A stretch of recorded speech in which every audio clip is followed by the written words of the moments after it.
இப்போ நீங்கள் பார்த்துட்ருக்கிறது பார்த்தீங்கன்னா மெட்டல்லே கோல்டு கோட்டிங் உள்ள பிளேட்ஸ் தான் பார்த்துட்ருக்கீங்க. இதெல்லாம் உங்களுக்கு டெக்கரேட்டிவ் பர்பஸ்க்காக யூஸ் பண்ணுறது. இதில் நீங்கள் ஸ்வீட்டாக இல்லை வந்து சாக்லேட் ஐட்டம்ஸ், ஃப்ளவர்ஸ் எல்லாமே வச்சு உங்களுக்கு தோன்ற மாதிரி டெக்கரேட் பண்ணிக்கலாம். இதுலேயே பார்த்திங்கன்னா நிறைய வெரைட்டிஸ் வந்து வச்சுருக்காங்க. கோல்டு கோட்டிங் மட்டுமே இல்லாமல் சில்வர் கோட்டிங் எல்லாம் கூட இங்கே அவைலபிளாக இருக்குது.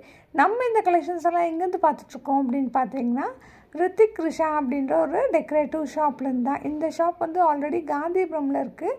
இப்போ வந்து புதுசாக ஓப்பன் பண்ணியிருக்காங்க. எங்கே அப்படின்னு கேட்டிங்கன்னா அவினாஷி ரோட்டில் கோல்டு வின்ஸில் வந்து ஓப்பன் பண்ணியிருக்காங்க. செம்ம அழகான கலெக்ஷன்ஸ் எல்லாமே இங்கே அவைலபிளாக இருக்குது. ஒவ்வொன்றுமே நான் காமிச்சிட்ருக்கிற ஒவ்வொரு கலெக்ஷன்ஸுமே ரொம்ப யூனிக்காக நீட்டாக வந்து கொடுத்துட்ருக்காங்க. நீங்கள் யாரும் ஃபங்க்ஷன் உங்கள் வீட்டில் வச்சுருக்கீங்களா? அப்போ இந்த ஷாப்பை வந்து விசிட் பண்ணி பாருங்கள்.